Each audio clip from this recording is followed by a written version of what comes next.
isang pahina. Sino nakatanggap nun? Sa nag-aral ng hermeneutics. Parang wala na nakatanggap. Si Brad na lang nag-iisa.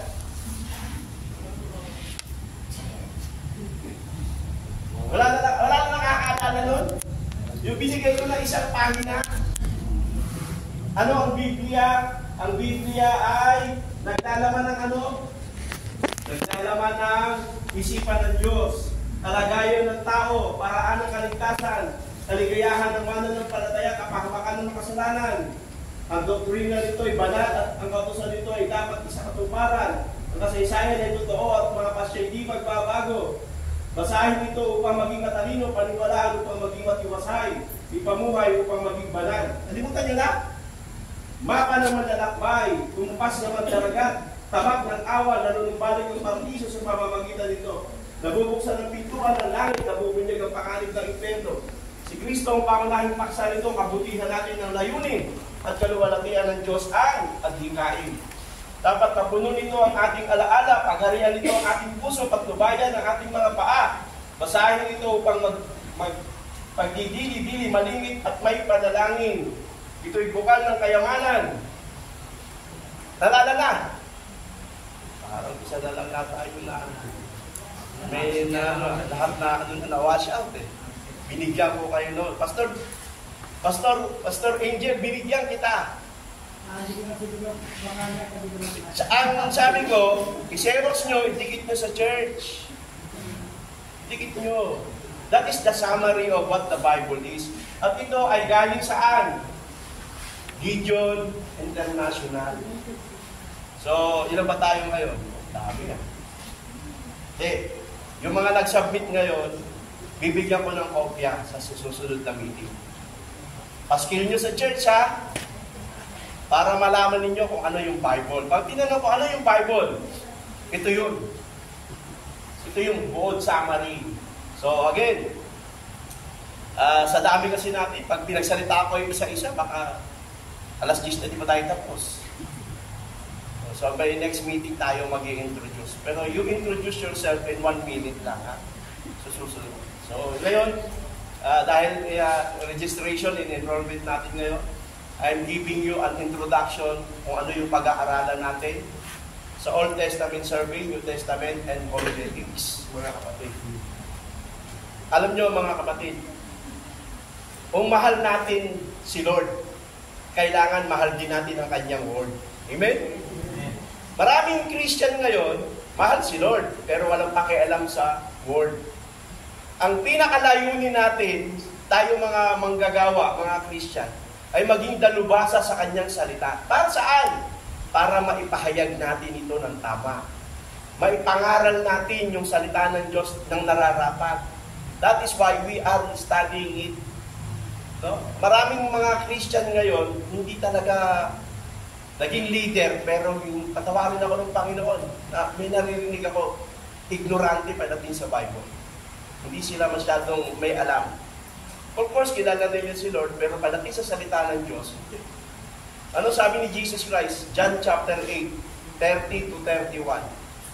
Kung sinabi niya sa mga Hudyong na kanyang alagad, kung magpapatuloy kayo sa mga salita ko, tunay na kayo'y magiging mga alagad ko, tunay na kayo magiging mga alagad ko at inyong makikilala katotohanan at ang katotohanan ang magpapalaya. Ano ang requirement? Tunay na kayo'y magsisipanatili sa aking salita. Wala nang Panginoon, nasa langit siya eh. Ano naiwan? Yung kanyang salita, yung kanyang mensahe. At dapat yun, ating panghawakang mabuti. Alamin, kilalanin. Kasi yun ang magpapalaya sa tao.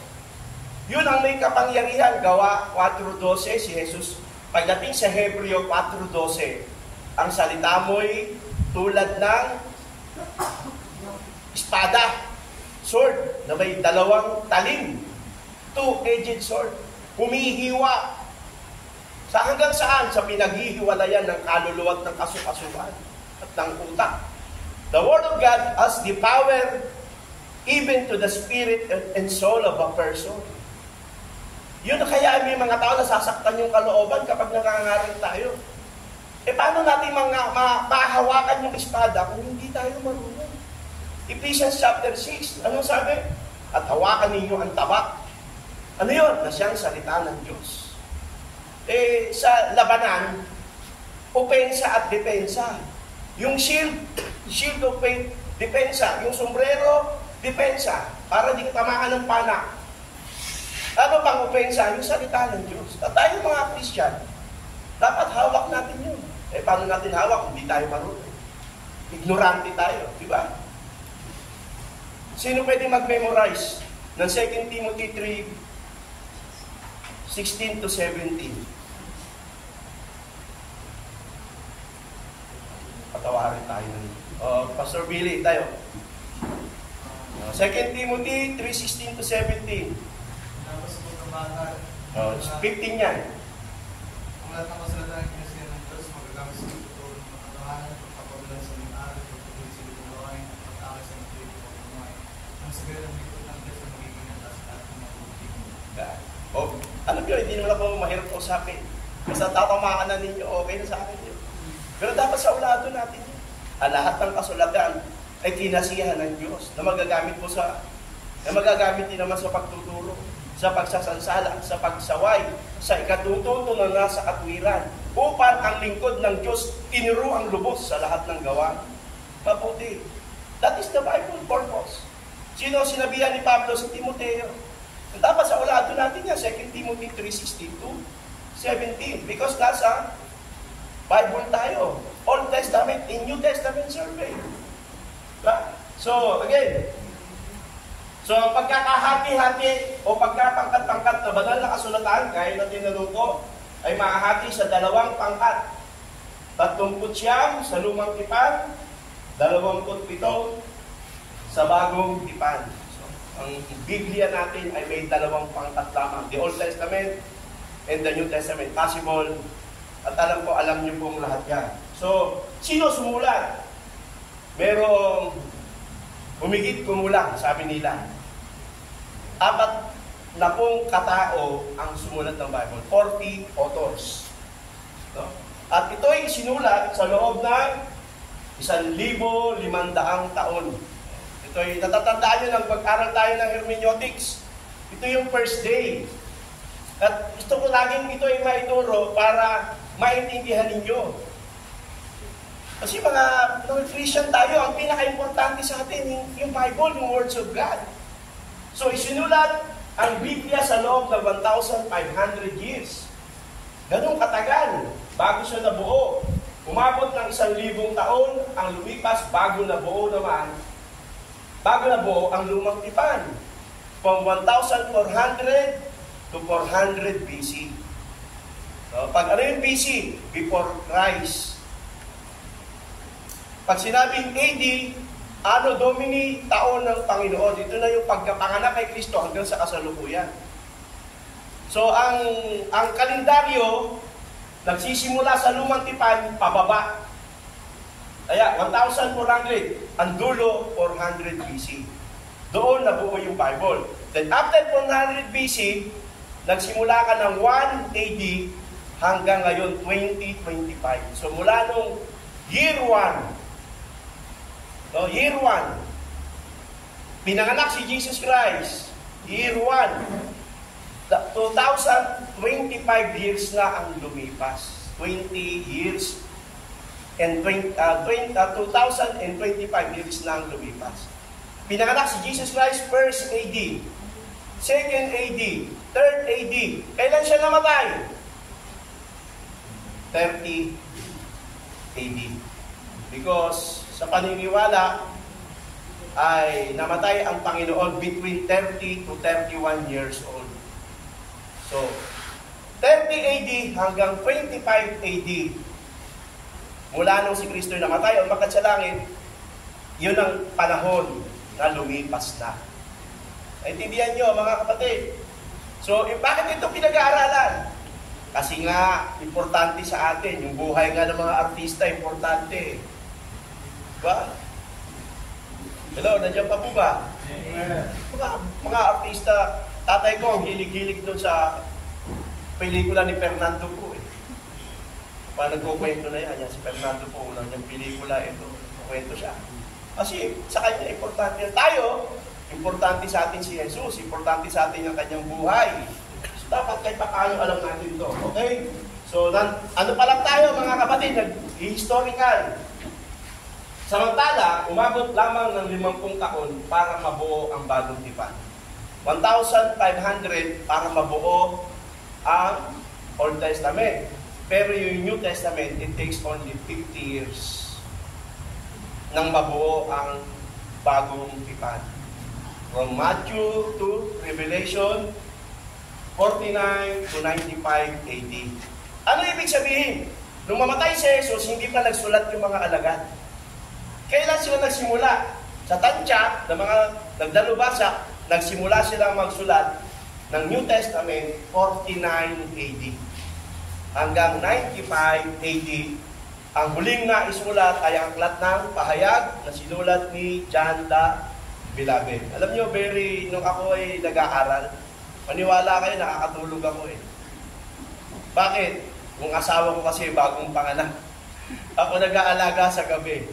Umuupo ako sa pinakaharapan, pero natutulog lang talaga ako. Mabait lang yung teacher namin, Amerikano. Tatapigin yung sapatos ko, it's time to go. Uwi na. Ako na naiiwan.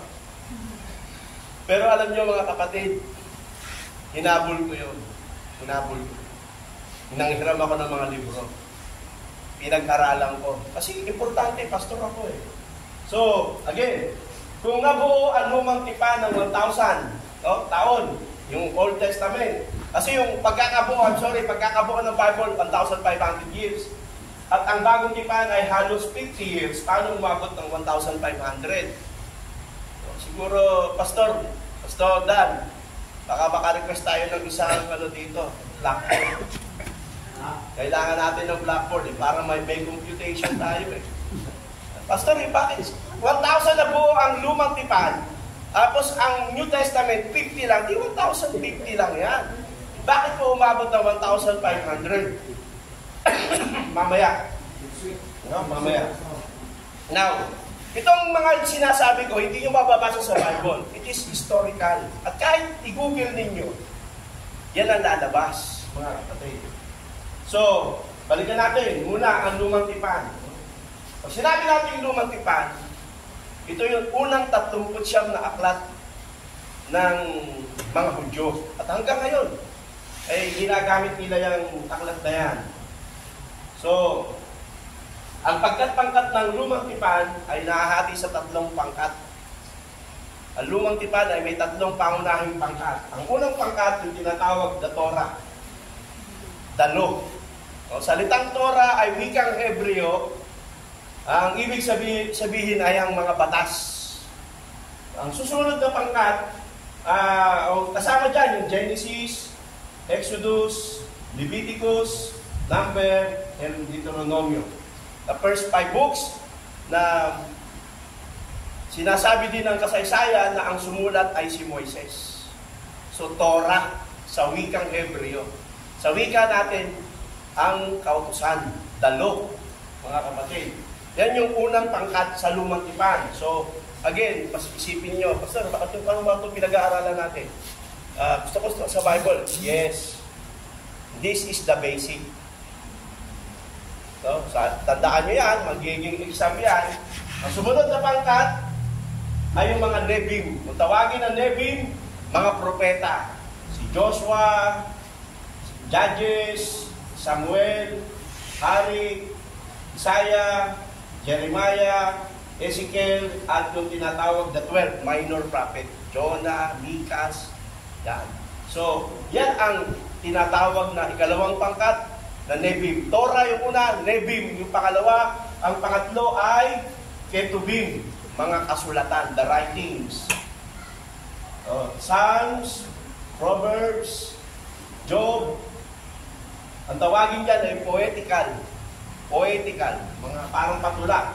Then, mga propeta, Daniel, Ezra, First and Chronicles. Ang tawag naman dyan, historical. Naglalaman ng kasaysayan ng mga Hudyo at ng bansang Israel. Then, Songs of Songs, Ruth, Lamentation, Esther, at Ecclesiastes. Ang tawag naman dyan, the Megillot or Rolls. So, sa mga first-timer ngayon, iisipin natin parang hindi naman natin to kailangan sa ministry. Kailangan nyo yan. Sa ngayon, hindi. Pero there will be times na kayo ay challenge ng inyong mga member. Tandaan nyo, nasa YouTube na mga ito. Then later on, tatanungin ka, Pastor, susubukin ka ng member mo eh. Ano ba yung tatlong pagkakahati-hati ng lumang tipan? Meron ba nun? Eh, kung may alam ka na, Torah, Nevi'im, Ketubim, marunong na si Pastor Matatakot na siya. Ang mga member ngayon, mga kapatid, nakakuha ng konting kaalaman, tatanungin ka na, tapos kakalat si Pastor, hindi marunong. Kaya natin ito pinag-aaralan, hindi para maging matalino, o para maging maipagyabang. Makaabot tayo sa level of wisdom and knowledge ng ating paglilingkod sa Diyos. Kasi, dapat marunong tayo sa Bible. So pala, ang Bible pala ay yung dalawang pangkat niya ay luma at bagong tipan. Sa lumang tipan pala nakahati sa tatlong pangkat. Torah, Nevi'im, Ketubim. Ano ba yung Torah? Na batas. Ano ba yung Nevi'im? Mga propeta. Ano ba yung Ketubim? Mga kasulatan. Tatlo. So, importante yun. Kaya pag nag-share ka, alam nyo, ang awit ay nasa hanay ng, aalihin mo na yan. Saan? Poetical siya. Siya ay nasa poetical. So, tandaan nyo to. So, Torah, Nevi'im, Ketubim. Yung tawagin yan sa mga Hebreo ay, yung salitang yan ay Tanakh. Torah, Nevi'im, Ketubim, T-N-K.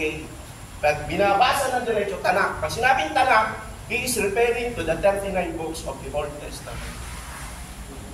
Hindi na yung sinasabi ni Pastor. Hindi niya pinabanggit natin. Diba? Kasi we are using contemporary language. Kanina, tanong ako ni Sister, ano ba sabihin ng synod? Kasi itong wikang ito, hindi natin ginagamit sa ating kasalukuyan. But, it helps us to remember that the Old Testament may pangkat-pangkat din. At yung mga pangkat na yan ay mahalaga sa ating informasyon, mga kapatid. So, ito ba'y ginamit ni Jesus? Ang pagkakahati-hating ito. Importante ba? Yes. Paano po ninyo, Pastor, nalaman na yan ay binanggit ni Jesus? Tingnan nyo. Lucas 24:44. At sinabi niya sa kanila, ito ang aking salita, aking mga salita, sinasabi ko sa inyo. Nang ako'y sumasa inyo pa, na kinakailangang matupad ang lahat ng mga bagay na nasusulat. Tungkol sa aking kautusan, Torah, kautusan ni Moises, mga propeta, Nevi'im, mga awit, Ketubim. Yan yung tatlong pangkat ng lumang tipan. Binanggit ni Jesus, iba nga lang ang pagkakagamit na salita. Pero yun yung three major partition ng Old Testament. At alam ni Jesus yun. Amen? Amen. So, importante yan. Kaya nga, later on, pag tayo na-invite sa ibang church, napunta tayo sa ibang gawain, hindi nila sasabihin, nag-aral lang tayo sa tabi-tabi. We have studied in our ability. At kahit paano, meron tayong konting alam. Diba? Pag tinanong ka ng mga member mo, ano ba masasabi nyo? Yung Tanakh na yan, ay binanggit ni Jesus. Yes, Luke 24, verse 44. Biblical yan. So, punta naman tayo sa bagong tipan. So, New Testament tayo. Para saan ba yan New Testament? So, bigyan ko kayo ng isang simpleng tatanungan na pwede nating masagot. Paano ba tayo nagkakaroon ng kaugnayan sa mga mananampalataya ng bagong tipan? Paano tayo nagkakaroon? Nabuhay sila sa first 100 years. The first century. Doon sila nabuhay. Tayo ngayon nasa 20th. Ikalawang milenyo na. 2,000 years na yung nakalipas. Paano tayo nagkakaroon ng kaugnayan sa mga mananampalataya ng bagong tipan? Gayong tayo ay mananampalataya ng 2,000 taon na ang nakalilipas. Meron pa tayong kaugnayan sa kanila. At kung meron, paano yun nangyayari? Ito yung iba, hindi masagot. Pag tinatanong ko, paano nagkakaroon ng relasyon ang mananampalataya ng bagong tipan sa mananampalataya ng bagong tipan? Tayong nasa 20th century believers, how can we have relationship with the first century Christian? Paano? Alam niyo kung paano? Yung Biblia. Pakibasa nitong aking text. Pwede ba ang isang volunteer? Alan, nariyan ka na rin lang. Basa. 1 John chapter 1, 3 to 4. Yung aming nakikita at narinig ay siya rin naming binabalita sa inyo upang kayo naman ay magkaroon ng pakikisama sa amin at kayo ay may pakikisama sa Ama at sa kanyang anak na si Jesucristo, at ang mga bagay na ito ay aming sinulat upang ang ating kagalakan ay mabukos. By the way, ang ginagamit ko ay hindi magandang balita. Ito ay ang Tagalog ang Biblia, salin mula sa King James Version. I suggest, mamili tayo ng magandang version. Sa aking seminar, di ba, merong mga iba't ibang version ng Bible. Ang aking sinasuggest ay word for word translation. NASB, ESV, King James. Pero yung King James, wala kasing Tagalog yan eh. Ang may Tagalog lang yung King James. So, yung aming nakita, sino sinasabi ni Juan? Si Kristo. Sabi niya, yung aming nakita, yung narinig namin, ibinabalita namin sa inyo. Paano? Upang kayo magkaroon ng pakikisama. Ang layunin pala ng pagbabalita so that we have fellowship. Pakibasa nga sa wikang English. No? Sino may English Bible dyan? Tinan nyo. Yung salita dyan, we, the contemporary generation, tayo na nasa kasalukuyang panahon, nagkakaroon ng kaugnayan sa unang taong mananampalataya because of the Bible. Pakibasa po sa wikang English. Sino po may wikang English? King James, NIV, o anything. Pakibasa ba? Sige. Verse 4, 1 John chapter 1. Verse 3. What we have seen and heard, we proclaim to you also, so that you too may have fellowship with us. And indeed, our fellowship is with the Father and with His Son, Jesus Christ. These things we write so that our joy may be made complete. Ang aming kagalakan ay maging ganap. Paano? Yung aming nakita. Sino nakakita sa Panginoon? Yung mga unang alagad. Sila nakakita. Sila nakasaksi. Nakasalo pa nga nila sa pagkain. Nakita nilang namatay. Nakita nilang nabuhay. Ano para saan? Binabalita sa inyo upang naman magkaroon ng pakikisama so that we can have fellowship. Tayong mga mananampalataya ng bagong tipan, nakakasama ng unang mananampalataya. At ang common denominator ay yung salita ng Diyos. At ang bagay na ito yung aming isinusulat. Sino yun? Ano yung sinulat? Ito na, yung Bible. Para ano? Upang ang aming kagalakan ay malubos. Ito, importante ito. Yung mga iglesia ni Cristo, saksi ni Jehovah, ang kanilang salvation ay membership. Pag hindi kayo kaanib, hindi kayo maliligtas. Outside the church, there is no salvation. Yun din ang paniniwala ng Roman Catholic. Yung mga kulto, ang paniniwala nila, kapag hindi ka nila member, hindi ka maliligtas. Tanong, tayo ba hindi nagiging kasama nila? Through the written words of God, sa pamamagitan ng sulat, ang mga mananampalataya noon, at tayo ngayon, nagkakaroon ng fellowship. Bakit? Yung kanilang nakita, yung kanilang narinig, binalita sa atin sa pamamagitan ng sulat para magkaroon ng pakikisama. We have a fellowship with the first Christian. Bakit? Yung nakita nila, para na rin nating nakita through the writings. Kaya nung bago akong believer, umiiyak ako mga kapatid, nagbabasa ako ng Bible. Nararamdaman ko habang binabasa ko lalo na yung 4 na ebanghelyo, kasama ako dun sa paglalakbay eh. Nakita ko si Kristo nung pako ng ipako, paano pahirapan. At nabasa ko kung paano siya nabuhay na maguli kung dumalak ng puso ko.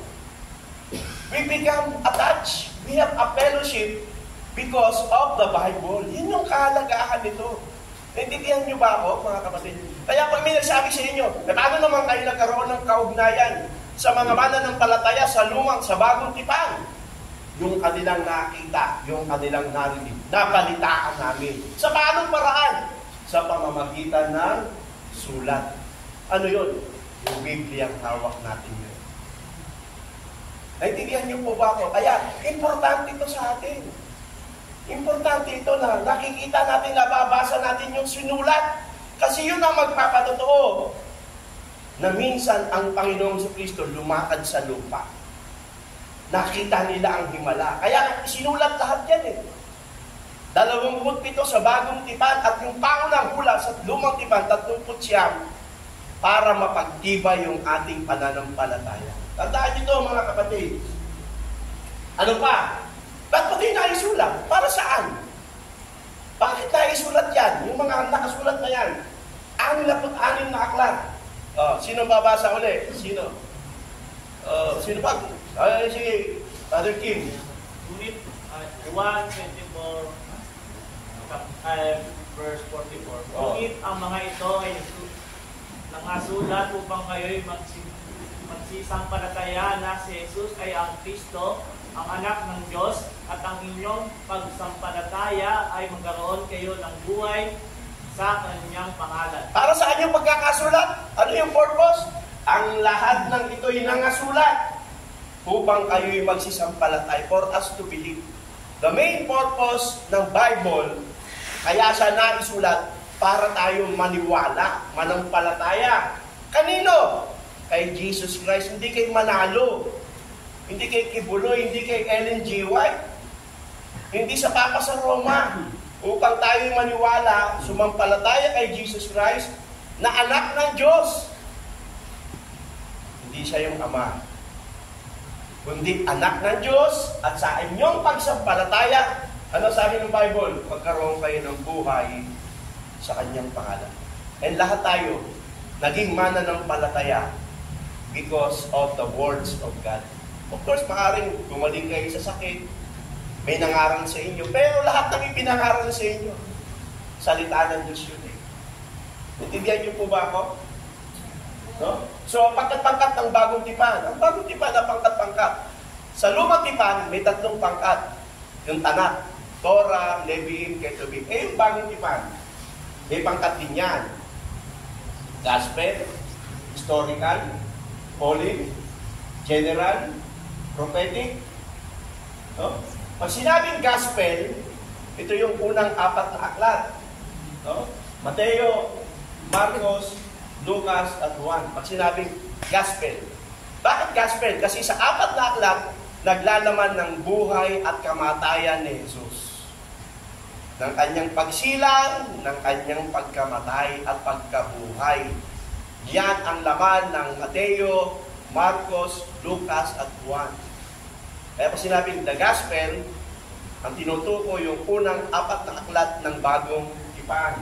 Pag historical, naglalaman ng kasaysayan. Ano yan? Yung aklat ng gawa. O kagalang-galang na Teopilo. Diba? Sinulat kong patapos kong saliksikin ang lahat ng bagay. Isinulat ko sa iyong sunod-sunod ang mga pangyayaring naganap sa gitna namin. Gawa 1.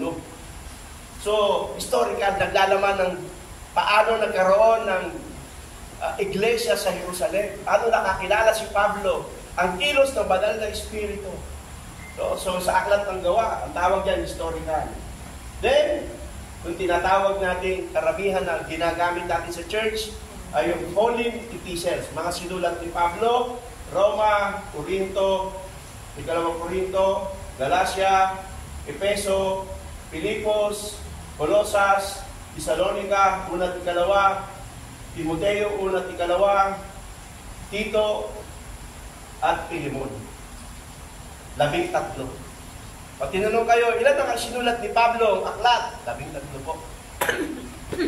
Yan ang Pauline Epistles.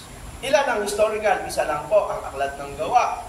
Ay yung Gospel, nagdalaman ng buhay ni Jesus, 4 na aklat, Mateo, Marcos, Lucas, at Juan.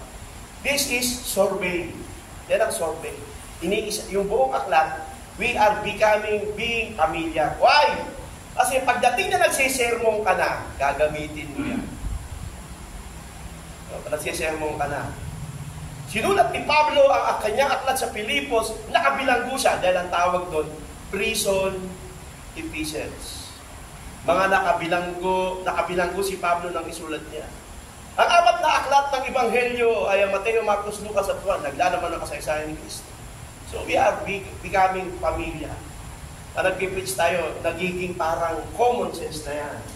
So, of course, may general epistles, Hebreo, Pedro, 1 at 2, Santiago, 1 Juan, 2 Juan, 3 Juan, Santiago, nadoble na po yan, Judas, 8 aklat lang siya. Then, prophetic, isa lang, no?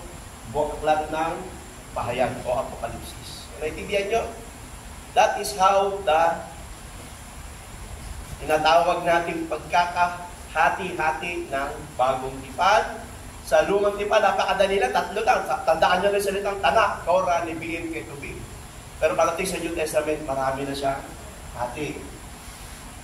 Pastor, yung pang Bible ay dating may mga verse and chapter, wala. Kaya napakahirap noon. Kaya pag nagkukot, nasusulat.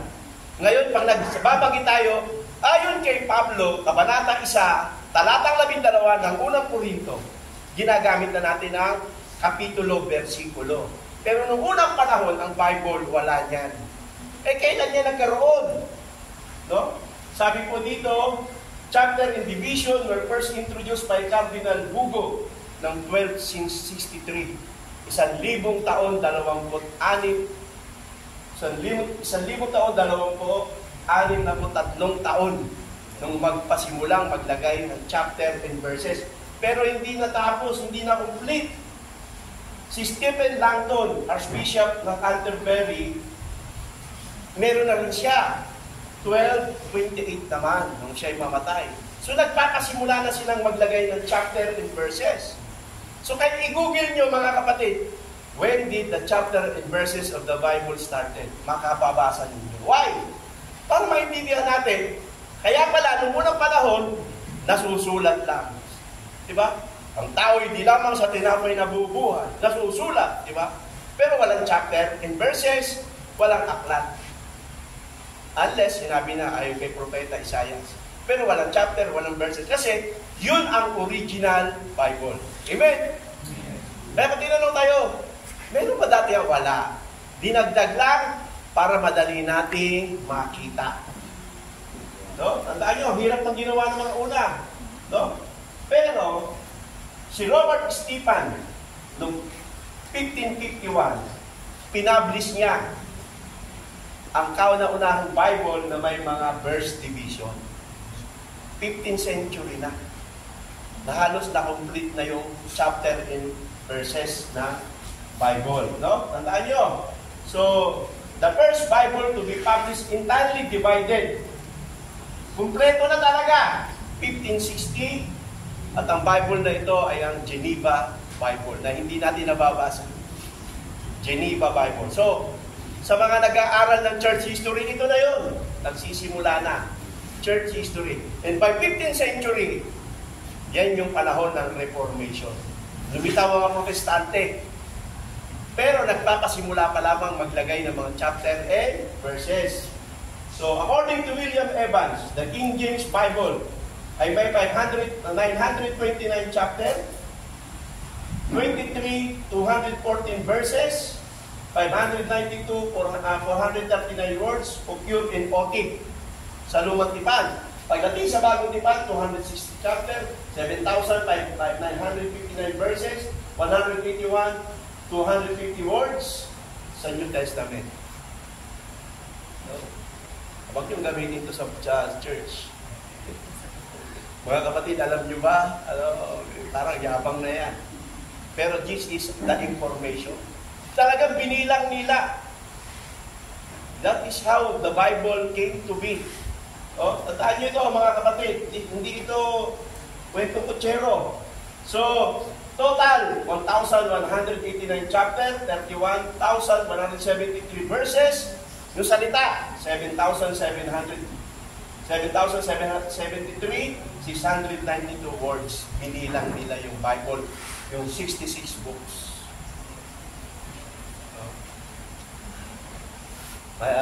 Very tiring ito. Tedious tong survey. But, malaking tulong to sa ministry, mga kapatid. You will become familiar. Bible writer. Ito tayo sa mga sumulat ng Bible. So, it was written by at least 40 different writers, many of whom never saw each other. 40 manunulat, karamihan sa kanila hindi nagkita-kita. Pero ang nakapagtataka, yung kanilang sinulat nagkatugma-tugma. Para bagang iisa lamang ang nagturo sa kanila kung paano magsulat. At wala ngang iba kundi ang banal na Espiritu. Kaya nga importante yung minimemorize din natin yung sa 1 Peter. Hindi nanggaling sa tao ang mga hula. Kundi ang mga tao ay ginabayan ng Espiritu. It was guided by the Holy Spirit. Okay, ito tayo sa Bible right there. So, out of 66 books, 57 are well identified by history and tradition. History and tradition. Isa nakarinig ako ng debate. Sino sumulat ng aklat ni Mateo? Sabi ng isa, si Mateo. Saan mo mababasa sa aklat ni Mateo na siya yung sumulat? Wala kang mababasa. Bakit nakalagay aklat ni Mateo? Ewan. Ang tawag dyan, tradisyon. Kaya tayo mga Christian, may tradisyon din tayo. Naniniwala tayo sa tradisyon na si Mateo, si Marcos, ang sumulat ng Mateo at Marcos. Yung Lucas, talaga si Lucas nakalagay. At yung si Juan, nakalagay din, akong si Juan ang sumulat nito. May bababasa ka rin. Pero si Mateo at si Marcos, hindi kilala yung sumulat. Wala kang mababasa na ako si Marcos ang sumulat. Ang nakalagay lang, aklat ni Mateo. Ebanghelyo ni Mateo. Ebanghelyo ni Marcos. Basahin niyo Bible. Kung may sumulat ba niyan, na si Marcos at Mateo, wala. So, sa survey, we are becoming familiar of who's who. Sino yung sumulat, sino ang nagsulat. So, again, 9 books, unknown writer. May 9 na aklat na pinag-alaman na hindi kilala yung sumulat. Bakit natin pinaniniwalaan? Kasi yun ang tinatawag na kinasihan. Mga kapatid. Okay? So, si Moises could be the compiler of Genesis, meaning it was written by many authors. Ang Genesis, possible, hindi lang si Moises ang sumulat, kundi may mga kasama siyang scriba. Ang Psalms could be written by 7 writers, hindi lang si David. May mga kasama si David na sumulat sa aklat ng awit. Ang Proverbs, 3, si Solomon, si Alan, at si Taino, si Agur. So, mamaya, malalaman nyo. So may mga aklat na hindi sinulat ng isang tao. Siguro alam niya, di natin alam yan. Kaya nga sa survey, Old Testament, pinag-aaralan siya. So that hindi tayo question lang na kung sino-sino. Kasi ngayon, alam niyo yung mga atheist hindi naniniwala sa Diyos, sinusubo kung marunong tayo. Kasi sinabi nila, do you know who's the author of Book of Matthew? Sabi mo, of course. Of course not. By tradition, we believe that it was written by Matthew. How do you know it? By tradition. So, ini malaking tanong yan eh. Nung nag-aaral ako, minsan, munti ka na akong hindi maging mananampalataya. Ba't yung pinaniniwalaan ng isang aklat na hindi naman pala tiyak yung sumulat? Yan ang tawag dyan, faith. Pananampalataya. Kaya pag tinanong ka ng mga... Pag hindi tayo nag-aral, alam niyo mga kapatid, yung mga member natin, matatalino na yan, bandang huli. Pastor, bakit po ba naniniwala tayo na si Marcos ang sumulat ng Marcos? Basta huwag ka na lang magtanong, magtiwala ka na lang, maliligtas ka. Di ba? Mas maganda na. Alam mo kasi, Brad, maganda yung tinanong mo yan. May mga nasulat sa banal na kasulatan na hindi na mahalaga kung sino yung sumulat. Ang importante galing ito sa Diyos. Paano mo yun nalaman? Bumabago ng buhay. Talaga ho, nabago buhay ko, ewan ko lang ikaw. Okay, balik tayo sa Bible writers, no? Yung mga Bible writers na ito, sino-sino ba sila? Si David, and si Solomon, sila ay mga hari. May mga manunulat na hari, si David at si Solomon. Si Jeremiah at si Ezekiel, mga sacerdote. Priest sa Ingles, sacerdote.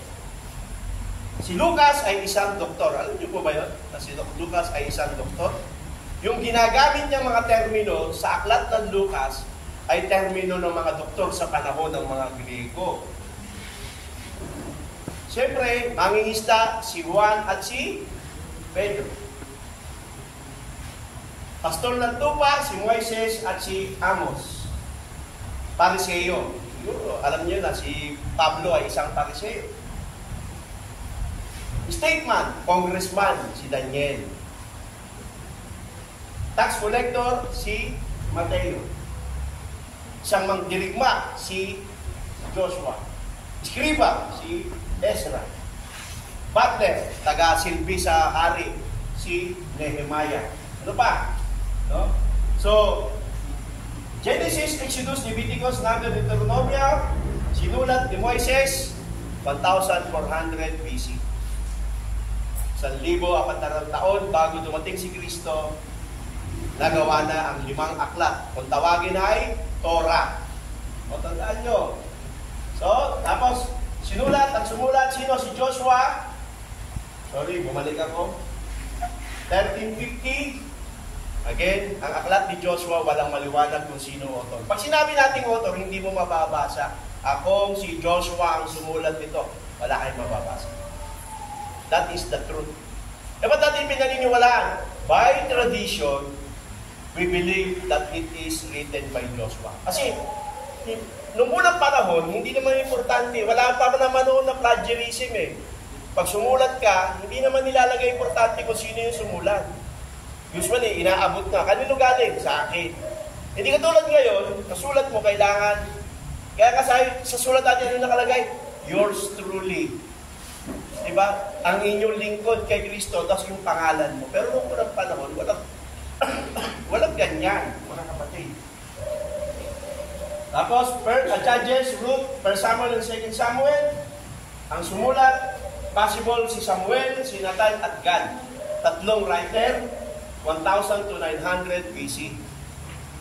So, very mga kapatid. Nakaka-aral ako, tinatamad ako eh.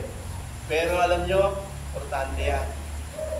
We are now learning the time and history. Wala kasi siya sa Bible eh. Wala rin maliwanag na tinatawag na kilalang author. And possible, meron. Possible. Pero yung talagang nagsulat, hindi kilala eh. First King and Second King, no? Jeremiah, si Jeremias ang pinakakilala dyan, 600 BC. Again, yung author ay unknown. Unang hari, ikalawang hari, wala kang mababasa kung sino talaga ang nagsulat. Possible niyan, mga pariseo o mga eskriba. Author unknown. But, sinasabi na nakalagay sa Bible, unang hari, ikalawang hari, di ba? Unang kronika, ikalawang kronika, Ezra, Nehemiah, sino ang author? No, mga kapatid, si Ezra, 450 BC. 450 taon bago isilang si Kristo. Papalabas na sila sa pagkakaalipin sa Babylonia. Okay? Si Nehemiah, 450 BC. Siya ang author niyan. Esther, si Mordecai, 400 BC. Si Job, si Moises o possible sumulat. Ang author, unknown. Wala ka mababasa na. Akong sige nito ang sumulat. Unknown ang author.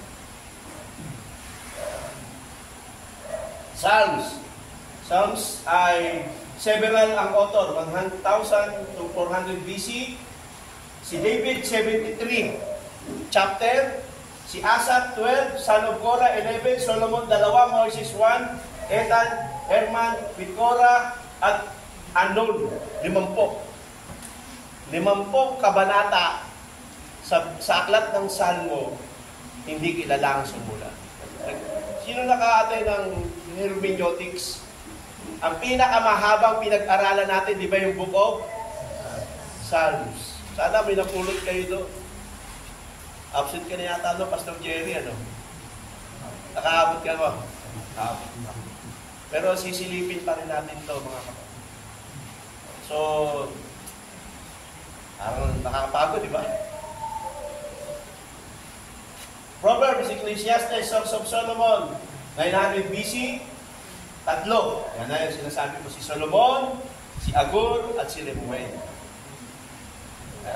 Yung Ecclesiastes, Songs of Solomon, and Proverbs. Isaiah, 700 BC, si Isaiah. Jeremias, Lamentation, si Jeremiah, 600 BC. Si Ezekiel, si Daniel, Hosea, nandyan yung mga petsa ng kanilang pagkakasulat. Paano nalaman yan? Google nyo. Alam niyo yung mga archaeologists, yung naghuhukay, yung mga naghahanap ng mga kasaysayan na nalubing sa lupa, nalubing sa buhangin. Sila may gawa niya. Joel, Amos, Obadiah, 850, 750, 600 BC. Mika, Nahum, Habakuk, ay yung mga petsa. Zephaniah, Agay, Sigaraya, at siyempre, paborito natin sa ikapo. Si Malakay. Kung wala si Malakay, baka walang ikapo. Malakay 3 Gs bumulong ko sa pasal lang sabihin ko. Bahala ka lang. Automatic yun, Malakay 3 Gs yun. So, anong writer? Judges, Ruth, Samuel, 1st and 2nd King, Esther, Job, and Hebrew. Ang sabi nila si Hebrew, si Pablo, wala kang mababasa si Pablo sumulat. Unknown author. Ba't naniniwala tayo na yan ay mga kinasihan ng Diyos? Bakit? Siguro bago tayo matapos, sasabihin ko sa inyo.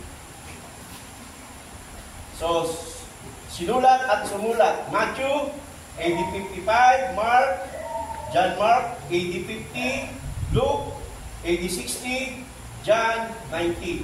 So, lumalabas, mga kapatid, dito, ang kauna-unahang manunulat sa 4 na ebanghelyo, si Marcos. Kaya may subject, Synoptic Gospel. Pinag-aaralan din yan. So bakit tayo mga pastor kailangan to? Kailangan niya, maniwala kayo.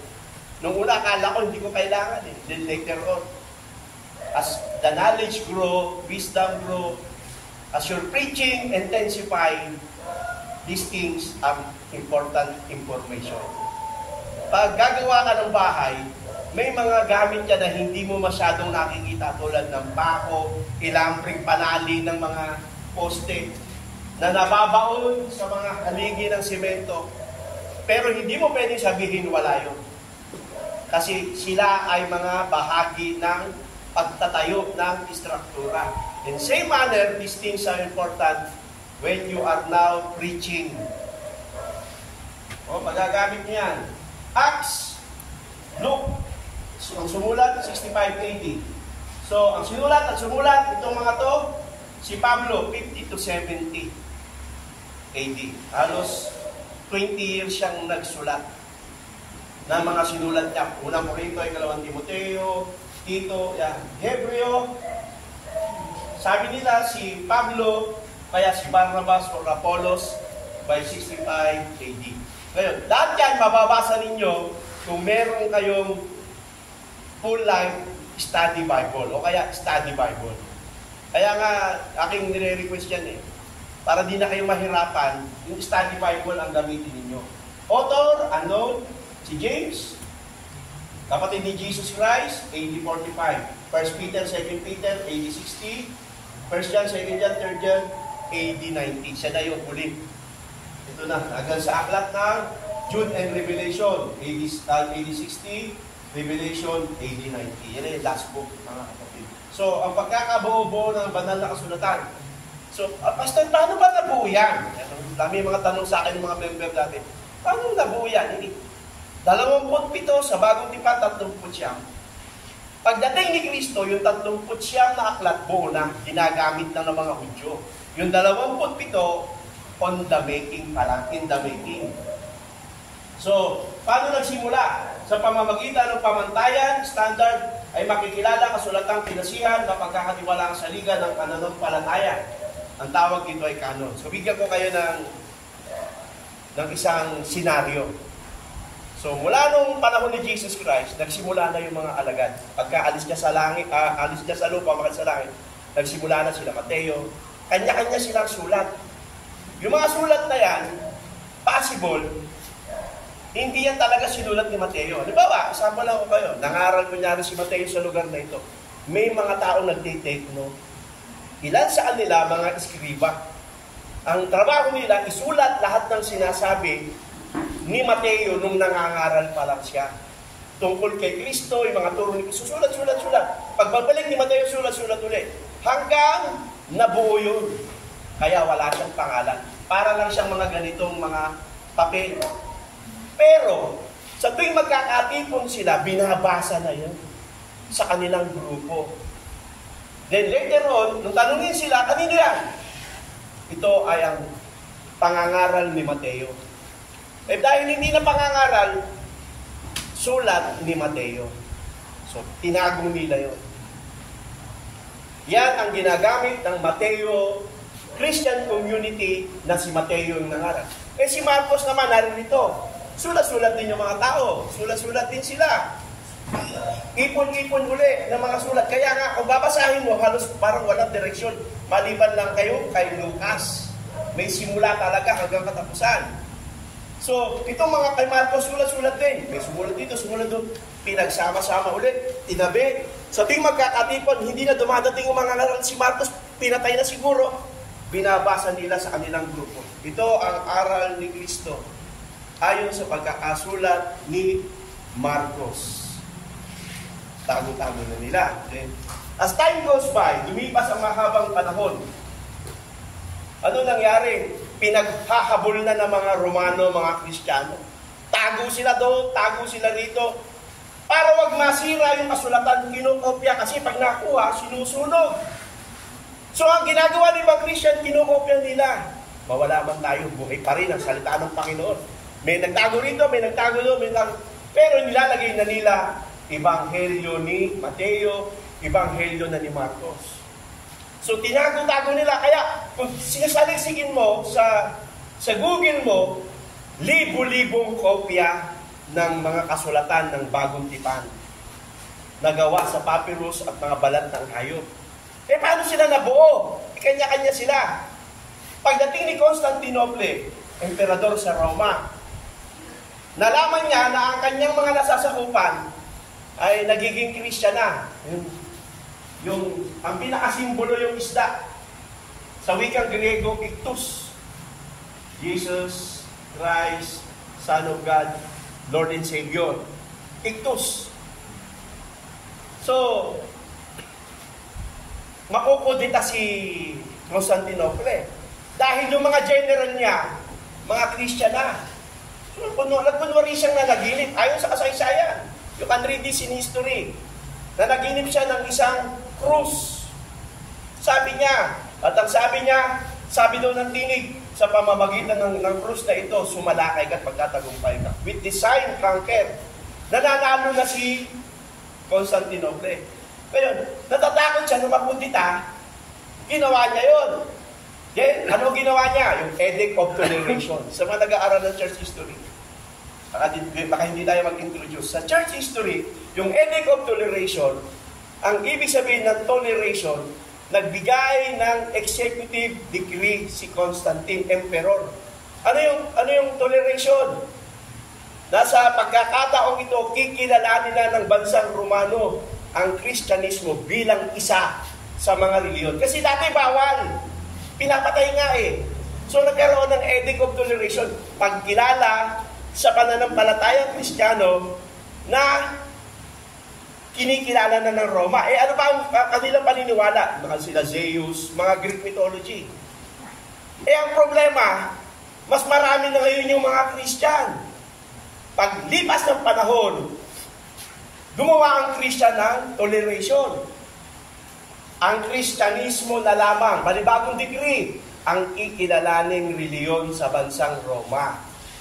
Ang sino mang hindi Kristiyano papatayin. Ano gagawin mo kung sumasamba ka pa kay Jesus Christ na ako ngayon? Hindi na ako kay Zeus. So, dahil sa ginawa na yon, naging national religion na ang Christianity. At kahit pumunta kayo sa Rome, but Italy, that is the major religion. So Christian, talaglabasan na yung mga Christian. Hindi na tayo dapat natakot. Hindi na tayo illegal. Tayo na ngayon ang dominant religion. So, yung iba, nagtago na. Kasi papatayin ka eh. Baliktad na yung pangyayari. So, kailangan magkaroon ng pananampalataya na isa lang. So, ang ginawa ng mga council, yung synod. Naglabasan na lahat ng mga leader, mga bishop. Paano natin gagawin to? Ang lahat ng kasulatan ginagamit sa mga pagsamba at pananalangin, ilabas na. Libo-libo ang lumabas na kasulatan. Kanya-kanya na sila. Ito, hawak namin ang gospel ni Judas. Ano pa ba yung mga gospel na lumalabas? Gospel of Thomas, libo-libo. So ano ang ginawa nila? Teka lang. Kung yun paniniwalaan natin, libo-libo yan. Magandang salain. So, paano ang pansala? Kanon. Hindi kanin. Hindi kanyo na pumuputok. Ang kanon ay ang tawag sa isang uri ng panukat. Standard. So, ano yung standard na panukat? Para makilala na yung kasulatan na yan ay tungkol kay Jesus o sa mga alagad niya. Libo-libo kasulatan eh. So, gumawa sila ng canon. Ano yung una? No? A measuring rod signifies rule or standard. Canonization was a result of a centuries long. Hindi ito naganap ng isang daang taon bago na kumpleto. So, hindi ko na iisa-isahin. Pero dapat, ang isang sukatan, ginagamit ito sa mga community ng pagsamba. Ginagamit ng mga mananampalatayang tagasunod ni Kristo. So, ano ang pinag-ibatayan nila? Una, no? The Baptist book possess and exercise divine authority long before men ever made pronouncement to that effect. Ito ba ay ginagamit na noon bago pa man kilalanin na ang Christianity ay ang national religion? Yun dapat ang una. Pangalawa, Ecclesiastical Council did not give the book's divine authority but merely recognize. Dapat makilala na ito na hindi ito binibigay ng ecclesiastical. Kumbaga, kami ng mga matutuwa talino, ito na ang libro, hindi. Dapat mababasa doon na meron itong authority. Yung libro mismo may authority.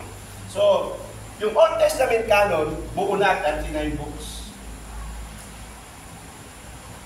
Complete na yan by 400 BC. 400 taon bago dumating si Jesus, kumpleto na ang lumang tipan. Kaya nga, nasusulat, ginagamit na nila. Diba? So, sa John chapter 5 verse 39, pakibasa nga, isa sa inyo, mga kapatid. Please, volunteer. Sinasaliksik ninyo ang mga kasulatan sa paniwalang doon ninyo matatagpuan ang buhay na walang hanggan. Ang mga kasulatang iyan ang nagpapatotoo tungkol sa akin. So, yung kasulatan, he is referring to the Old Testament, ginagamit na. Luke 24:37. Pakibasa ulit. Next, sino? Di ba yan? Magmula kay Moises at sa mga propeta ay pinapaaninaw niya sa kanila yung mga bagay tungkol sa kanya sa lahat ng mga kasulatan. Kasi wala pang New Testament sa panahon ni Jesus Christ. Old Testament pala. So mula kay Moises, pinaliwanag niya lahat ng mga sinasabi ng kasulatan. So, meaning, the Old Testament is complete. Lalagpasan na natin yan. Ang malaking katanungan, mga kapatid, ay yung New Testament. Canon tayo. No? So, paano binasihan? Kasi kalat na eh. Matapos isilang iglesia at nabuo ng unang mga pamunuan sa pamamagitan ng mga apostol, pag hindi lamang verbal, nagsimula silang sumulat ng mga liham, magturo, magtama, magsaway, at lutasin ang mga suliraning gumaganap sa iglesia. So may mga sulat ni Pablo sa taga-Corinto, sulat ni Pablo sa taga-Pilipos, nagkalat na. Plus yung iba pang sulat. So ano ang ginawa nila, mga kapatid? Sa paglaganap ng Kristyanismo at pagkakaroon ng mga iglesia sa iba't ibang dako, nagkaroon din ng mga suliranin. Isyong kailangan katagpuin, gaya ng sinulat naman ni Pablo. No? Sabi niya, dahil dito sumulat ako, 2 Corinthians 2:9. So may mga existing teachings na naglalaman ng mga issue na sinusolve ng mga apostol. Thessalonica 5:27. Idinadaing ko sa inyo alang-alang sa basahin ang lahat. So meron ang binabasa sa time ng mga apostoles. Now, tatanong na tayo dyan kasi haba tayo eh. Nung panahon din yun, lumabas yung tinatawag na Shoedigrapha at Apocrypha. Ano yun? Shoedigrapha at Apocrypha. Di ba sa Bibliang Katoliko, may nababasa tayong Tobit, Tobias. Ha? Di ba? Ang tawag yan, Shoedigrapha at Apocrypha. Ayun ang problema, panahon ng New Testament, pumasok na yan. Pumapasok na. No, pumapasok. Mamaya, ipapaliwanag ko kung paano. Sa pamamagitan ng canon, ay inisa-isa ang mga kasulatan mula 280 na na-screen, 27 lang ang nakapasa. Libo-libo ng una eh. Tapos sinala hanggang umabot na lamang ng 280. Sa 280, pumili sila. Sa napili ay 27 lang. Ano ang ginamit na paraan para malaman na ito ay gamit ng mga unang mananampalataya? Para makilala nila lehitimo na mga alagad ng Diyos ang sumulat nito. Anong ginawa nila? Una, sinulat ba ito ng apostol? Mateo, Marcos, Lucas, Juan. Si Lucas, reject. Si Marcos, na-reject. Si Mateo, apostol. Si Juan, apostol. Pasado yung dalawa. Yung unang Korinto, ikalawang Korinto, Timoteo, Tito, pasado dahil apostol. Hello, Santiago, at yung iba, hindi. Unang Pedro, ikalawang Pedro, pasado. Kaya hindi siya nagsimula na nabuo ang bagong tipan ng maikling panahon. 100 taon niya, lumipas eh. O kaya, malapit sa apostol. Si Marcos ba'y malapit? Yes, pumasa na siya. Si Lucas ba'y malapit sa apostol? Yes. Kaya, Mateo, Marcos, Lucas, pasado na sila. So, ano pa sumunod? No, sa unang pagkakasala, sa 27, no, sa 280, 12 lang muna pumasa. Hindi muna nakapagilang si Marcos, Lucas, Gawa at Hebreo. Ang kasulatan ba ay binabasa at ginagamit sa mga iglesia? Yun na. Ito ba ay ginagamit sa mga iglesia? Ginagamit sa mga pagtitipon? Yan. Spiritual content. Pangatlo, ang doktrina ba hindi kontra-kontra? Kapag ang doktrina ay kontra-kontra. Kasi sa Apocrypha, pwedeng ipanalangin ng mga patay. Aklat ng Makabeyo yata yun. Kaya ang mga pare, nagmimisa sa mga patay dahil nasa purgatorio, pwedeng umakyat sa langit. Hindi ganong masama. Kasi ang aklat nito ni Makabeyo yata yung una ng kalawang Makabeyo, naglalaman ng pwedeng ipanalangin ng mga patay para makarating sa langit. Nasa 27, wala. Walang sinasabi ang mga apostol tungkol yan. No? So, dahil kumontra, hiwalay. Kumokontra eh. Hanggang 27 lang yun. May pang-apat pa. Aklat ba'y kinikilala ng iba't ibang iglesia? Tinanong ng mga iglesia sa Pilipos, ginagamit namin yan. Sa Taga-Tesalonica, ginagamit namin yan. Ang komunidad ni Mateo, komunidad ni Marcos, ginagamit namin yan. Yung mga nagagamit-gamit na mga grupo, sila alang-alang nila, okay, good, check. Panlima, ang aklat ba ay katibayan na ito'y kinasihan? Yung pinakababigat. Inspired pa ng Holy Spirit. So talagang nagkakamot ng ulo ang mga synod. Ang mga konseho. Ano natin? So, para mapatunayan kinasihan, bumabago ba ng buhay? Yun ang isang patunayan nun eh. Bumabago ba ng buhay? So, ito na. Walang mali at hindi maaaring magkamali. Ito na yung the inerrancy, the infallibility of the Scripture. Nang gawin nila yan, 27 na lang ang naiwan sa 280. Yun yung hawak natin ngayon. Hello? Naintindihan niyo ba ako? So, alam niyo na kung paano nabuo. Hindi naging madali. Tayo ngayon masaya. Sa Bisaya pa, hayahay na lang tayo ngayon. Binabasa na lang natin. Mabigat yan. Naka-digital na lang. Pero nung unang panahon, pag nahulihan ka nung una, bago pa yung panahon ni Constantine, patay ka, pugutulo ka eh. Sinusunod ka, pati ba yung Biblia ang hawak mo. So, ang banal na kasulatan, walang mali. Mula sa original na pagkakasulat, walang mali, without error. That is what we believe. Yung proseso, yung panahon, yung pangunguna ng Diyos, at pagkilala sa mga tao. Kaya nga mga kapatid, kahit na hindi nakilala si Mateo, ginagamit ng mga komunidad ni Mateo. Mga napangaralan ni Mateo yung aklat na yun. Sino sumulat? Hindi nga kilala kasi nga, tinake note niya, pinagsama-sama, naging aklat ni Mateo. At dapat ulit, para malaman, nilagyan ng kabanata at talata. 28 kabanata ang aklat ni Mateo, kung saan ang pang 28 ay ang kilala nating The Great Commission. Natindihan niyo ako mga kapatid? So, ano ba to? Hindi lang yan. Gumamit pa sila ng dalawang uri ng kritisismo. Higher criticism and historical criticism. Kaya may mga pastor ayaw mag-aral sa Bible School eh. Nakakasira ng ulo. No? Pero mga kapatid, paano masisira ang ulo natin na ginagabayan tayo ng Diyos? Ang sisira lang ng ulo yung hindi ginagabayan ng Diyos. Tulad ng INC, ginagabayan sila ng tao. Tayo, ginagabayan tayo ng Diyos. Hindi naman masisira ang ulo natin. Basta't maging tapat tayo sa Panginoon, gagabayan niya. So, bago ako magwakas, itong dalawang ito. Mga kapatid, kung may tanong kayo, so, higher criticism, pag sinabing higher, historical, kasaysayan. Totoo ba talaga si David?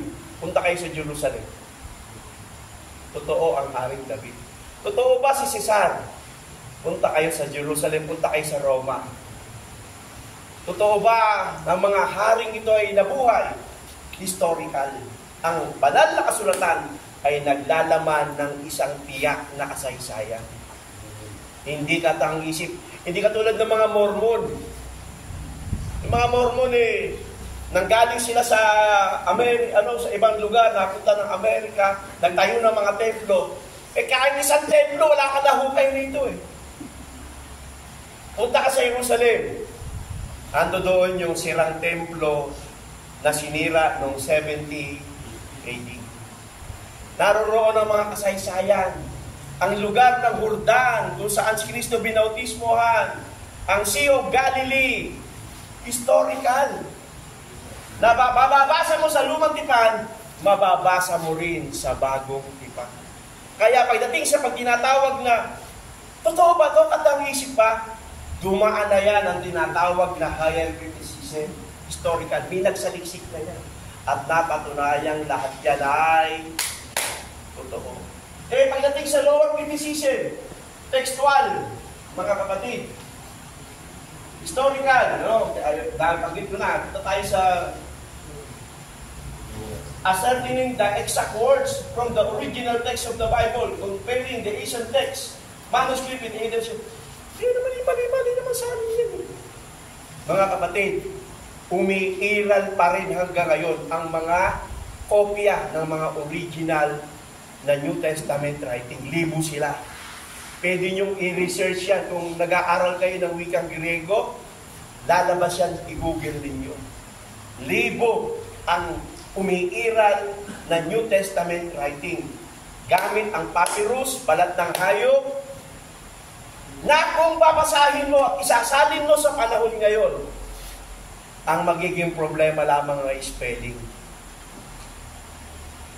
Walang kaduda-duda na ang ginamit ng unang daang taon, 50 AD hanggang 100 AD, yung kasulatan na naglalaman ng buhay ng Panginoon, buhay ng mga apostol, siya ring kasaysayan na binabasa natin sa ating mga Biblia sa kasalukuyan, using the lower criticism.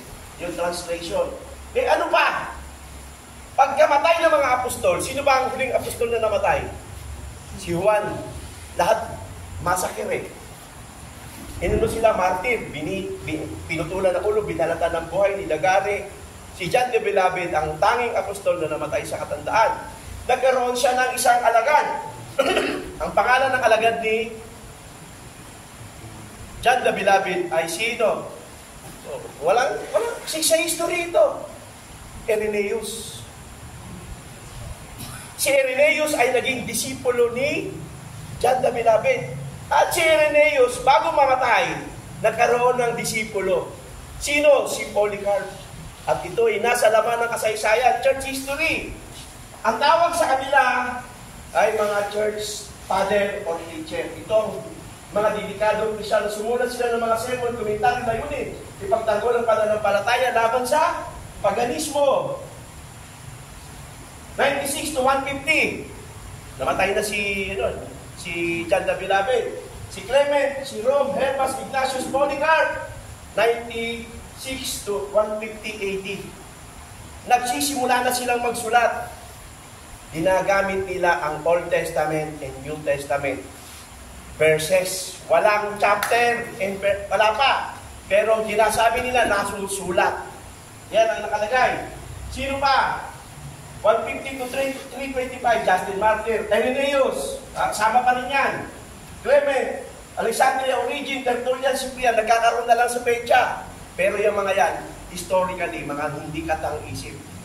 Yan ay mga totoong tao na nabuhay noong 150, noong 325.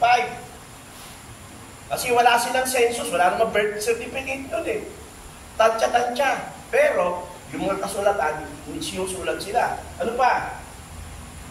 325. Eusebius, Athanasius, Jerome, Augustine. Sino si Athanasius? Nung magka-problema sa doktrina ng Trinity, sabi na ni Arias, hindi, tao lang si Kristo. Sabi ni Athanasius, hindi, Diyos siya. Nagdebate sila. Natalo si Arias. Nanalo si Athanasius. Para mapagtibay yung pananampalataya, nilikha nila ang doktrina ng Santong Trinidad, na ang Ama, Anak at Espiritu ay iisang Diyos na sa tatlong persona. Sino meron ng pagtanggol? Si Athanasius. Sino si St. Augustine? Na naligtas tayo sa pamamagitan ng pananampalataya, hindi ng mga gawa, para walang maipagmalaki ang sinuman sa panahon ng 325 AD. At ang ginagamit nila para labanan ang mga kulto at mga paganong katuruan ay ang kasulatan. Yung 27 sa Bagong Tipan at yung 39 sa Lumang Tipan. Oh? Pansinin niyo yung sinulat ni David Dalrymple. Kung sakaling hindi nabuo ang New Testament, hindi na-compile, ang tanong, mabubuo ba ang New Testament? Yes. Kung hindi na, nasunog lahat ng mga, nadurog na lahat ng mga sinulat ng mga apostol, yung mga kopya hindi lumabas.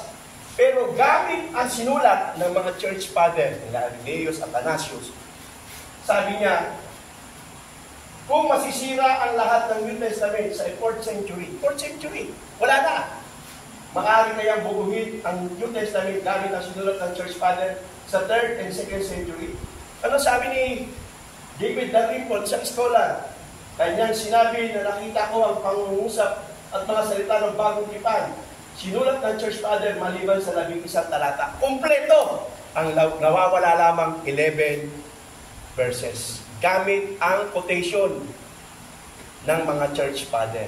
Mabubuo ang bagong tipan. We have a Bible that is very valuable.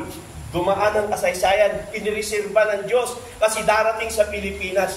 Mababasa nating taga-Antipolo na magiging pasihan ng ating pananampalataya at sa ating pananampalataya maliligtas tayo. Amen? Amen.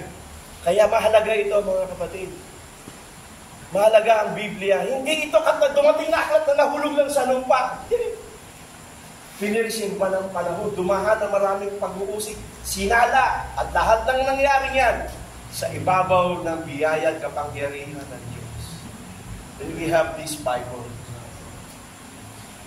Wala pa tayo sa Genesis. Wala pa tayo sa Exodus. This is the overview of the New Testament. 9:01 na eh. Mga kapatid sa Panginoon, no? 5 church father lamang mula kay Irenaeus hanggang kay Eusebius ay makikita ang mga tekstong ginango ay higit sa 36,000 talata mula sa kasulatan. 36,000 verses ang ginamit ni Irenaeus hanggang kay Eusebius. Quoting the Bible, wala pa yung New Testament na hawak natin. Ginagamit na nila. Quotation lang. Quotation na quotation. So, gusto ko lamang itong mabilis na daanan.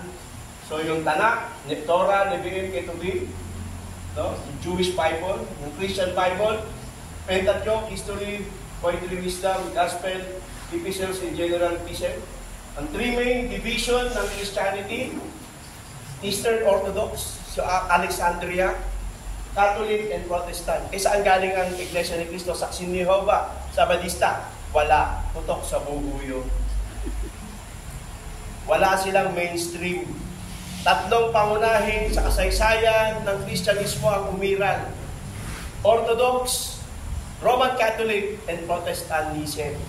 Sila. Sa Protestante, nandiyan ang galing yung mga born again, Pentecostal, Evangelical, Wesleyan, Methodist. Kaya meron tayong pinanggalingan. Ang INC, wala. No, kita ko, Drew, kinausap ako, sabi ni Manal. Yun din ang sabi ni Joseph Smith. Nakita ko ang Diyos, kinausap niya ako. Hindi ganyan mangusap ang Diyos. There is historical. 3 lang yan ngayon, mga kapatid. At kung hindi ka galing sa 3 yan, ang tawag sa'yo, talahib na ligaw. Talahib na ligaw ka. Tayo mga born again, dito tayo sa Protestant. Kasi yung iba, ayaw pumalakpak, sila yung mga conservative. Yung mga pumalakpak, sila yung Pentecostal. Yan yung mainstream. That is how, kaya sinabi ko may history.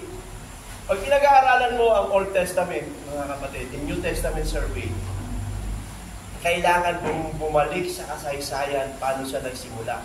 Para makita mo ang mga pinatay at nagpakamatay alang-alang sa salita ng Diyos. Para makarating sa ating panahon. Kaya pag nangangaral tayo ngayon mga kapatid, para na lang tayong, di ba, ano yung unang panahon para makapagkape ka? Kukuha ka ng kape, ibibilad mo, dudurugin, isasarap mo, dudurugin mo. At saka ka palang makapagkakape. Ngayon, pag gusto mo magkape, punta sa tinda, pabili nga 3-in-1. May 5-in-1 pa ka eh. Bubuksan mo, buksan tubig naman. Ang sarap ng buhay. Ganon tayo ngayon. Because of God's grace, yung Bible na hawak natin, talaga ng Bible mo, puti, biyaya sa atin sa panahon ng bagong panahon. Bakit? Para mabilis nating ipangaral ang mabuting balita. Ano ba yung huling hula? Kapag naipangaral na ang salita ng Diyos sa buong sanlibutan, darating ang wakas. Paano mangyayari yon kung hindi ganito yung Bible? And the Lord, ngayon, para mas mabilis, isang pindot lang, papadala kita ng verse. Kaya, sabi nila, malapit na dumating. Baka bukas. May tanong po ba kayo bago tayo magwakas sa panalangin? Assignment ha? Para sa homiletic, gawa kayo ng sermon. Lagyan nyo ng outline. Wala pang laman. Sermon outline. Tapos, Ignatius at si Agustin, kasabayan sila nila ni Constantine. Si Constantine ba yung nagtanggol sa salita? si Constantine kasi ay isang Roman Empire. At ayon sa mga theologian, hindi talaga siya converted. Politician siya. Sumakay lang siya sa kasikatan ng Kristyanismo para hindi siya makudita. At para lang masabi na siya ay kumakampi sa Christian, na naginip puno siya. Pero maraming mga, kung i-research nyo, maraming naniniwala, pinagdududahan yung kanyang faith. Kaya nga nauso yung Santa Elena eh. Alam niyo po yun, yung prosesyon. Diba? Si Constant yun, may dalang cross. O, Constant ka pa. Diba? Flores de Mayo. Yun yung tradisyon. Doon nagsimula maging legal ang Kristyanismo. Pero before that, illegal tayo. At nung maging legal naman, pinagpapapatay naman ng mga Christian yung pagano. Kaya ikaw, kahit pagano ka, ay, Christian na ako. Christian na ako, huwag mo ako papatayin. Ay, naniniwala na ako. May tanong pa po ba? Huwag kayong mahiyang magtanong. Ano? Oh, kapatid. Base po sa pinag mo kanina, 1,500 na po yung Bible. Tapos 50 years lang yung ano po ba? 50 years na. Bakit yung 40? Yan. Hindi ka kasi nabuo eh. Parang sa tanong ni kapatid. Kasi 1,000 yung Old Testament, 40 years lang yung New Testament. Paano naging 1,500? No? Kung nabuo ang lumang tipan ng 1,000 taon at ang bagong tipan ng 15 taon, paano umabot ng 1,500? Ito po, sagot. 1,500 taon nabuo ang Bible. Ang Old Testament, 1,400 to 400 BC. No? So, 1,000 years. 400 minus 1,400 is 1,000. Ang New Testament, 49 to 95 AD, almost 50 years. 50 years. Nasaan yung kulang-kulang na 500? Sa pagitan ng dalawa, may tinatawag na 400 years of silence. Yung 400 years of silence, ito yung panahon na huling aklat ni Malakay at yung pagpasok ng bagong tipan, 400 taon, tinatawag ito sa kasaysayan na 400 years of silence. Sa 400 years of silence, dyan na isulat yung Apocrypha and Pseudographa. Kaya kung idadagdag mo siya, 1,450, yan ang iraround mo ng 1,500. Kasi yan, mga kapatid, pagtatansya. Pagtatansya. So, 1,000 plus 400, 1,400 plus 50, may kulang pa ba? 50. So, may 50 na nawawala, di ba? Kasi yun yung estimate. Ma-identify pa ba? Yes, mayroong paraan, kaso mas malalim. Kaya nga, ang higher criticism and lower criticism, ginagamit yan. Ang gumagawa niyan, mga scholar. Scholar level. Tayo student pa lang ng New Testament and Old Testament survey. Pag nalampasan natin itong karunungan na ito, papasok tayo sa mga tinatawag na Master of Divinity. hanggang Doctor of Philosophy. Ako naman pwede na ako lang, Dr. Laway. Hindi na ako aabot dyan. So, yung other writing, yan yung 400. Yan yung pumasok yung tinatawag na apocryphal books. Yan yun. No? So, tignan natin ng konti. So, 14 books, 280 to 180 BC, Esdras, Tobit, Judith, Rest of Esther, Wisdom of Solomon, Ecclesiastical, Baruch, Story of Susanna, Bell and Dragon, Prayer of Manasseh, 1st and 2nd Maccabees. 14 na aklat. So, tingnan nyo, no? Ang Roman Catholic may 14 books na additionals sa kanilang aklat na Septuagint, yung Bible nila, Septuagint. Yun yung salin ng Biblia sa wikang Griego mula sa wikang Hebreo. Latin Vulgate, yun yung Latin Anno Domini Christi, mga gano'n. Latin Domini, ano yan? At wala riyan yung tinatawag nating Protestant Bible. Okay? Not inspired kasi para sa atin. So, again, yung Protestant, 39, plus 27, 66. Ang Roman Catholic, 39, plus 27, 66. Kaso may dagdag sila na 14. So, ang total nila, 80 books. So, ang Bible ng mga born again, 66 lang. Ang Catholic, 80. So, kung gusto nyo silang debatihin, bahala kayo. Ako na, simple lang baguhan na lang ng buhay. Sino talaga nabago ang buhay? Yun na lang ang labanan yan. Yung patotoo ng bagong buhay na ginawa ni Kristo. Minsan wala na sa talino yan Kahit magaling ka pa importante na bago yung buhay natin at nagpapagamit tayo sa Panginoon. So, salamat, Brad. So, what we have is just an estimate. Kung gusto nyo pa laliman yan, mag-aaral na po kayo sa Master of Divinity na yun talagang ultimo segundo at araw at oras kinocompute na nila kasama ng kasaysayan. So, bakit nga pala hindi natin ito pinaniniwalaan? No? Alam niyo kung bakit? Simple lang. Lahat ng kinod sa New Testament, sa 27 books, mababasa mo sa Old Testament. Lahat ng sinabi ni Jesus, nasusulat, mababasa mo sa Old Testament. Ano lang ang hindi mo makukot? Ano lang ang aklat na hindi nakasama sa nakinot sa Bagong Tipan? Esther at